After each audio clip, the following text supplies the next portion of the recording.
Of the 3,300 of you who voted on our community post on which video you'd like to see next, 60% of you clearly stated that you wanted to see a camera review of the Vivo X70 Pro Plus and comparison against the iPhone 13 Pro Max and the Mi 11 Ultra. So your wish is our command, and let's find out if the Vivo X70 Pro Plus has the best camera setup in the market and can go up against the likes of these two behemoths. My name is Arshad, you're watching MySmartPrice. Let's begin. But before we move on, don't forget to hit that red subscribe button and the bell icon right next to it to get notified whenever MySmartPrice puts out an awesome new tech video, because we're trying to hit 100k really soon and we need all your support. So smash that subscribe button. Now let's start with the special modes on all the phones, and the X70 Pro Plus has a lot. Firstly, the Vivo Zeiss partnership extends pretty deep, starting with the Zeiss natural color. In my testing, I didn't notice a drastic difference in the default color science of the algorithm compared to the Zeiss mode. Essentially, you get slightly muted reds, greens and blues, very slightly. I mean, you really won't be able to spot it unless you notice the color histogram. Then there are these fantastic Zeiss portrait lens simulations. I really love the Zeiss Biota simulation that causes bokeh balls to go around in a circular motion. It looks really good. And of course, you get 3 more lens simulations now, which is sonar, planar and distagon. But what is immediately noticeable is the T-star coating on the Zeiss lenses. Just take a look at the way the X70 Pro Plus has managed to bring out the details within the filament of the street lamp, which is blown out on the Mi 11 Ultra and the iPhone 13 Pro Max. In fact, the restaurant signage on the rear has very well controlled light as well. There's no blooming whatsoever, which is evident on the other two phones.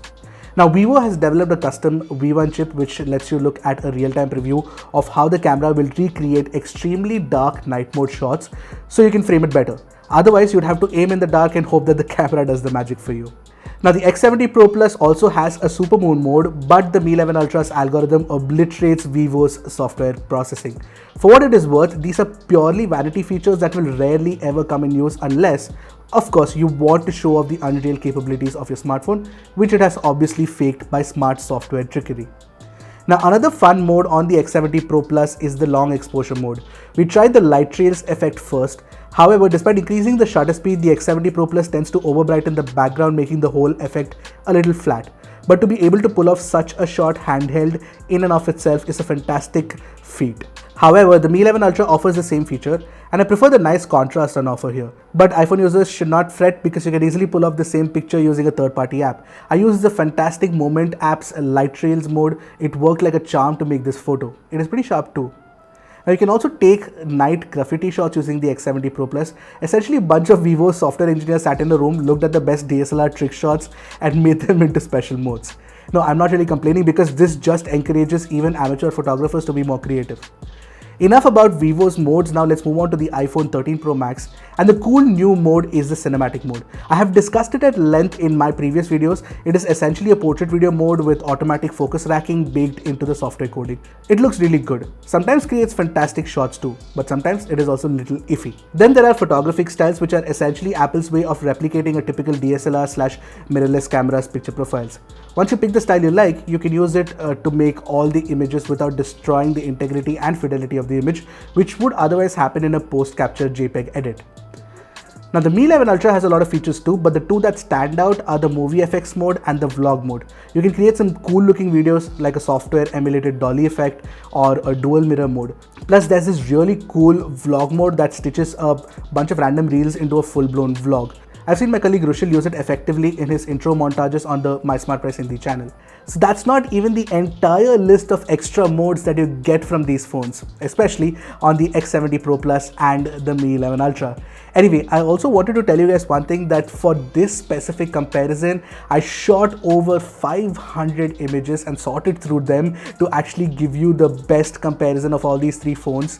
So yeah, you know the kind of effort that goes behind this. So I would really appreciate it if you guys could hit that like button and maybe even comment below, so that the YouTube algorithm can recommend this video to more folks looking for a camera comparison of the Vivo X70 Pro Plus. Moving on to the comparison shots, if you are someone who likes fine details and textures in their pictures, like I do, the Mi 11 Ultra Samsung GN2 sensor with the 1 by 1.12 inch sensor is the way to go. This sensor also has a default pixel size of 1.4 microns, which scales up to 2.8 microns in pixel bin 12.5 megapixel resolution. The X70 Pro Plus uses the one-step lower Samsung GN1 50MP sensor, which has a 1 by 1.31 inch size and a pixel pitch of 1.2 microns, which doubles up to 2.4 microns when it does 4-in-1 pixel binning. The iPhone 13 Pro Max has a big sensor too, but in the context of previous iPhones, the 12 megapixel sensor has a sensor size of 1 by 1.65 inch and a pixel pitch of 1.9 microns. Now take a look at the first set of samples. When you look at the 100% crop of the region where the two trees overlap, the leaves look far more natural and clean on the Mi 11 Ultra. It does produce an image that is very close to the look of a big DSLR, slash mirrorless camera. And I absolutely love that. On the contrary, the X70 Pro Plus tends to oversharpen and that doesn't look as good. Now the iPhone 13 Pro Max is as sharp as you can get on a 12 megapixel sensor. Apple has already pushed the limits of it. Now the second sample just confirms our findings that the Mi 11 Ultra is the sharpest, but between the X70 Pro Plus and the iPhone 13 Pro Max, you will see the X70 Pro Plus tends to oversharpen the extremely fine texture in the small leaves. The rest is otherwise pretty sharp. The iPhone 13 Pro Max looks slightly soft in certain areas compared to the X70 Pro Plus, but doesn't oversharpen anywhere. Regardless, I'd say when it comes to sharpness and fine details, the 13 Pro Max and the X70 Pro Plus primary cameras are equally placed. But it is the Mi 11 Ultra that is the champion across all premium phones when it comes to details and textures. In case of color reproduction, again it is the Mi 11 Ultra that offers a nearly accurate representation of the scene every time, especially when you're shooting in daylight and in non-HDR mode. Keep that in mind. Whether it is the blue color of the sky or the green leaves or the red on the parking sign, the Mi 11 Ultra keeps it close to natural without boosting any spectrum of the RGB range. The iPhone 13 Pro Max has a very similar color profile in the standard photographic style, only with slightly more contrast, making the colors look deeper in the shadow region. The X70 Pro Plus, even with Zeiss natural color mode on, tends to make a warm image by default. You will see the yellows are accentuated. There's a warmish tint on the bark of the tree. The blue sky is lighter and the building has a slight yellowish tint to it too. In fact, the second set of samples only amplifies the same observation if you look at it closely. We will pause here for a couple of seconds to notice the warm look of the X70 Pro Plus, the contrasty one of the iPhone 13 Pro Max and the near accurate color science of the Mi 11 Ultra. Now moving on to the HDR shots, in this shot of the indoor scene, you will notice that it is only the iPhone 13 Pro Max's smart HDR4 algorithm that has managed to capture the dynamics in the light play well. The warm light falling on the red brick wall has been smudged by the other two phones. And when it comes to HDR processing, the Mi 11 Ultra's good color science goes for a toss too, especially in artificial indoor lighting. But it is not like the 13 Pro Max doesn't have its problems. It has completely blown out the overcast sky on the rear. The iPhone tends to do this often, although it wasn't as blue as Vivo makes it out to be either. The second set of samples showcase how the Mi 11 Ultra's algorithm tends to bring out a lot of details from the shadows. But the X70 Pro Plus and the iPhone 13 Pro Max do a better job of taming the highlights. However, I must mention that the HDR pictures on the iPhone 13 Pro Max don't mess with the colors, which definitely happens on the Mi 11 Ultra, but not so much on the X70 Pro Plus. Now when it comes to ultra wide shots, the high resolution 48MP shooters on the Mi 11 Ultra and the X70 Pro Plus definitely offer sharper textures and less noise in the shadow portion as opposed to the 12MP shooter on the iPhone 13 Pro Max. While the 13 Pro Max's 12 megapixel ultra wide can let in more light now, which I shall come to in a bit, the flagship Androids definitely have more capable sensor and it shows. But between the X70 Pro Plus and the Mi 11 Ultra, the Pro Plus has way better color science consistency between the primary and the ultra wide shooters. The Mi 11 Ultra really bungles up in this regard. The iPhone 13 Pro Max has great color science consistency as well, as we are all already aware. Now the X70 Pro Plus has a couple of telephoto cameras, a 2x lens and a 5x periscope zoom lens. The iPhone 13 Pro Max has a single 3x telephoto, whereas the Mi 11 Ultra has a single 5x periscope. I found the 5x telephoto on the Mi 11 Ultra to be sharper than the X70 Pro Plus and of course the 3x on the iPhone 13 Pro Max as well. The 2x camera is fine on the X70 Pro Plus, but it is meant to be used mostly for shooting portraits. The second set of samples shows again that the Mi 11 Ultra is detailed and sharper, but not very color accurate, and that's another problem with the Mi 11 Ultra, where color science consistency is definitely not one of its strong suit. Now the macro shots on the X70 Pro Plus and the iPhone 13 Pro Max are way better than what you can achieve with the Mi 11 Ultra, which really cannot do close-up capture properly. Apple says that the iPhone 13 Pro Max can go as close as 2 cm to a subject, but trust me, you can go closer, but brace yourself for soft edges due to the big sensor. The autofocus is really good on the ultrawide of the iPhone 13 Pro Max. The X70 Pro Plus actually captures equally good ultrawide shots, to be entirely honest, but it's the Mi 11 Ultra again, which is not great with macro. Now, while we have discussed the special Zeiss lens simulations on the X70 Pro Plus for portrait shots, there's also the regular portrait mode, and you can see that it has sharper textures on the face and a very natural facial tone. However, the edge detection is not the best out there. There are some inconsistencies that I noticed in most portrait shots using the X70 Pro Plus, including the simulations that we had with the Zeiss lens options. Now the Mi 11 Ultra's edge detection is possibly the best out there. Xiaomi has been tuning the algorithm really well for a long time now. In fact, even its budget phones actually make use of this really good algorithm that Xiaomi has built over the years. Now the drop off in the background and the blur has a very natural gradual progression on the Mi 11 Ultra's portrait shot. The iPhone's edge detection only believes in keeping the face in focus, and the blur starts happening much sooner, but that's been the case forever. For example, you can see that the AirPods Max in here on the iPhone's shot is blurred out. But when you consider the fact that the iPhone has a focal length of 77mm, the size and shape of the face is pretty accurate here. The 50mm portrait of the Vivo is also one of the most preferred portrait lens configurations that most photographers prefer. The Mi 11 Ultra, on the other hand, uses the primary camera and oddly enough digitally zooms into about 1.4x to capture the image, which is why you can see that the face is supremely soft in the second image, which is true for the iPhone as well. Now the X70 Pro Plus captures a sharp image, but the rest of our observations regarding the average edge detection is true here as well. If you ask me, I like the look of the iPhone 13 Pro Max and the X70 Pro Plus's portraits. Having said that, Vivo will need to improve the edge detection. The Mi 11 Ultra's portrait blur is actually pretty nice, but it doesn't have a good portrait camera, separate portrait camera, which would have made a lot of sense. Now before we start analyzing the selfies from these three phones, let me just say the Galaxy S21 Ultra has the best selfie camera among all premium phones. So coming back to our current competitors, in this first shot, I just love how the iPhone 13 Pro Max maintains the dynamic range of the scene. From the well-controlled light around the red signage to the well-controlled highlights around my left hand, the 13 Pro Max does a very good job. But the facial tone, which is a huge part of a good selfie, is not very good. The Mi 11 Ultra is very good, and the X70 Pro Plus slightly warm look is also pretty good looking. However, do note that the iPhone has captured the most accurate shade of blue on my denim shirt. It's just that, the iPhone is not good with Indian facial tones. In the second sample, again, the iPhone 13 Pro Max's HDR selfie is the best of the lot. The other two also look soft. Coming to the non-HDR samples, the iPhone 13 Pro Max creates a very contrast-heavy selfie. The Mi 11 Ultra looks good here. For all intents and purposes, despite the iPhone's tendency to botch Indian facial tones, I prefer it for selfie among the phones in this specific comparison. Otherwise, the S21 Ultra is there for us. And when it comes to selfie portraits, the iPhone 13 Pro Max's edge detection is passable at best. The Mi 11 Ultra offers the best selfie portraits among the three phones here. But here's the thing, for some odd reason, despite multiple tries, I just couldn't take a selfie portrait with the X70 Pro Plus. This is a recurring problem with Vivo phones. I don't know why Vivo makes it convoluted to take a simple selfie portrait with no fuss. Now the low light pictures are going to divide viewer opinion far and wide. So I am bracing myself up for some really, very hard rage comments down below, which generally happens in every camera comparison. But anyway, let me start with the X70 Pro Plus. It does a good job of capturing light even without night mode on. And I like the non-night mode picture better because in night mode, Vivo's algorithm oversaturates the picture to the extreme. The sky definitely doesn't look as blue. iPhone's algorithm keeps everything looking very close to natural, including the contrast and the dynamic range reproduction. Plus, I love how crisp it looks.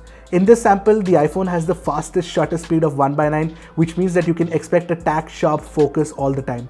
The Mi 11 Ultra and the X70 Pro Plus tend to use a slow shutter of 1/6 and 1/5 respectively, and even the slightest shake in night mode tends to blur the image. So you really do need to stay very stable. But yes, the light capturing sensitivity of the Mi 11 Ultra's GN2 sensor is absolutely great, which by the way is evident from the second picture here. However, with most low-light shots with night mode on, I noticed that the X70 Pro Plus was always the sharpest. Take a look at the 100% crop of the Schneider Electric signage or the Building 10 parking sign. You will notice that the Mi 11 Ultra is soft because of soft focus. This clearly happened a lot with the 11 Ultra's night mode shots. Yes, it does get bright, but at the cost of incurring soft focus. But what's great is none of these phones have even a pinch of noise in these samples. They're extremely capable and confident shooters which do very well in night. In extremely low light shots like in this sample, the night mode wizardry of the Mi 11 Ultra and the X70 Pro Plus's algorithm comes in handy. You can see how these phones bring out details from the shadow region, exposing the trees and the road, which is absolutely dark in the iPhone 13 Pro Max's sample. That's how my eyes saw it, but here I'd have actually preferred the low light capturing capabilities of the new sensor to open the shutter a little longer by default on the algorithm. Again, the X70 Pro Plus is clearly the sharpest of the three. I absolutely love how Vivo's algorithm captures such crisp images at night. Also, the Mi 11 Ultra has very limited dynamic range in low light and creates flat images too. Now, when shooting regular low light samples, I generally end up picking the 13 Pro Max's low light shots because of the extended dynamic range and contrast. The Vivo X70 Pro Plus is definitely another favorite, and I'd say better than the 13 Pro Max when it comes to sharpness and extreme low light shots. The Mi 11 Ultra's low light performance is good too, but it is a step below the league of the X70 Pro Plus and the iPhone 13 Pro Max. Now, in low light ultra wide shots, the iPhone 13 Pro Max has the most noise in the shadows, but the other two tend to soften the details when doing noise correction. Plus, there's some green luminance noise on the X70 Pro Plus and the lens flare on the Mi 11 Ultra. But clearly, even without us having to pixel peep, you can tell the Mi 11 Ultra and the X70 Pro Plus are sharper. The second image shows how these two phones also let in more light. Just know that using night mode on the ultra wide will cause the Mi 11 Ultra and the X70 Pro Plus to create a watercolor-like effect while smudging details. But yeah, I'd say these two phones are more capable compared to the 13 Pro Max when it comes to low light ultra wide shots. In low light selfies, the X70 Pro Plus has a very clean selfie in this shot where it wasn't really pitch dark but had less than ideal light. But in pitch darkness, the 13 Pro Max does a good job here in the sense that I'm definitely not going to use this selfie, but it's better than the other two. For some odd reason, despite using the night mode, the Mi 11 Ultra cannot do much to add exposure and light up the face. On the flip side, once you switch on the night mode, the X70 Pro Plus turns to the super night mode in low light and will invariably add a coat of white paint on your face, plus remove all the blemishes too. Too bad Vivo hasn't fixed this issue in the algorithm yet. Now, Super Night Video is a special mode available in the X70 Pro Plus's camera app, and it shoots video at a max resolution of 1080p 30fps. Now, I matched the same resolution on the Mi 11 Ultra and the iPhone 13 Pro Max, and the results are there for you to see. It is quite literally a night and day difference. Although when you shoot regular 4K 60fps video in low light, the Mi 11 Ultra is the brightest of the three, but also the noisiest. And you'll spot blooming around the bright sources of light. Now, if you like brighter exposures, then the Mi 11 Ultra will be the choice of low light video for you. But I take the iPhone 13 Pro Max, which offers a higher bitrate, which means better details and less noise in the darker portions as opposed to the X70 Pro Plus. In fact, I do also like the X70 Pro Plus's footage, but the iPhone 13 Pro Max has a slightly cleaner readout. However, when it comes to low light ultra wide angle video, the X70 Pro Plus and the Mi 11 Ultra are better. The iPhone 13 Pro Max has enough exposure, but there is noise in the video, which is immediately apparent too. Now, one of the major advantages of modern day Android flagships is they can shoot at 8K resolution as well. Most phones can shoot only at 8K 24fps max, but the Mi 11 Ultra can go up to 30fps. And in a direct comparison with the X70 Pro Plus's video, the Mi 11 Ultra's quality is way better. Now, all these phones can also shoot dedicated HDR videos. Apple shoots Dolby Vision videos on all the cameras at 4K 60fps no less. Apple really leaves no stone unturned, and it shows in the quality of the footage. You get a slightly wider 10-bit color in the Rec 2020 format.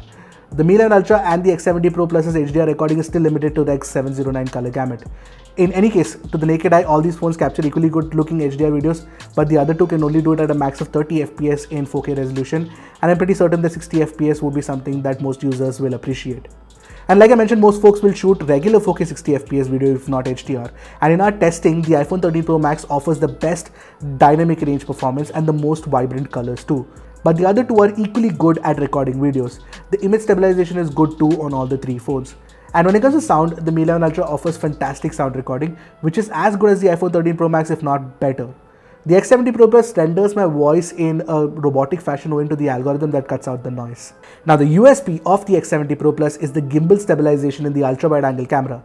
Obviously, the stabilization is fantastic, but both the iPhone 13 Pro Max and the Mi 11 Ultra are right up there too. So not really too much of a difference if you ask me. But yes, the ultra wide angle shoots muted 460 fps videos on the X70 Pro Plus, which is a different color science consistency from the main camera, which I found completely odd. Now the same is true for the Mi 11 Ultra. What I mean by that is that it goes to the other end of the color spectrum, where it boosts the colors a lot. So yeah, consistency in video capture across cameras is better on the iPhone 13 Pro Max. This is a 4K 60 fps video using the primary camera on both the Vivo X70 Pro Plus and the iPhone 13 Pro Max. Walking with it at slow pace. Now I'm walking faster. Let me know what you thought about the image stabilization, the sound recording as I'm talking faster. Let's pan around fast and quickly show you guys what it looks like when it's shooting against the sun. Finally, when it comes to the front camera video recording, just the specs alone are enough to tell you that the iPhone 13 Pro Max just obliterates the other two with 4K 60 fps video recording option and Dolby Vision support as well. The X70 Pro Plus tops out at a max of 1080p 30 fps only, and the Mi 11 Ultra can do only 1080p 60 fps. Now, after going through all the images and analyzing them, I'm convinced that the X70 Pro Plus's entire camera stack, along with the software that you get on the phone, is clearly aimed at wanting even casual photographers to try new things. I know that the learning curve could be steep for some folks, but it definitely encourages you to experiment. Now in comparison, the Mi 11 Ultra definitely has a fantastic, very powerful primary camera sensor in the Samsung GN2, which has a lot of details on offer, especially in daylight shots, and it definitely is better than the X70 Pro Plus and the iPhone 13 Pro Max. It tries to emulate that DSLR look and sort of achieves that to a certain extent as well. Having said that, if I had to pick between these two cameras, I'll still gravitate towards the X70 Pro Plus because the software processing for low light shots is definitely better. It's crisper, the dynamic range performance is also very good, and more importantly, you get a lot of fun creative modes plus that gimbal camera stabilization as well.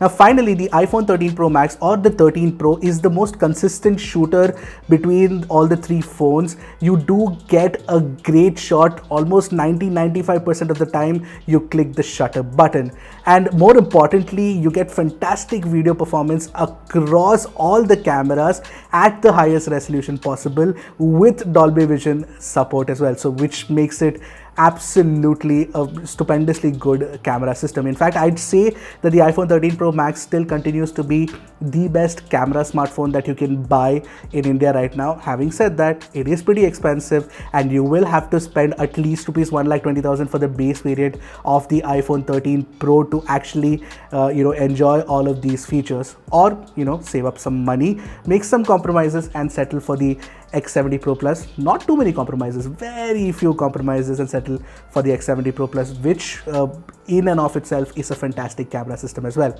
So I hope you guys found this camera comparison enlightening, enjoyable, or even useful. Let me know in the comment section below what you thought about it and which one of these phones is your favorite camera smartphone of choice. And I leave that choice to you, because that's one thing you need to know, that these are obviously our own test parameters and test results, but having a look at the pictures, you might have a choice of your own, and we are completely aware of that as well, and we completely respect your opinion too. So let us know in the comment section below which one did you guys prefer. Until next time, this is Ashar from MySmartPrice signing off. Goodbye and Godspeed, my friends.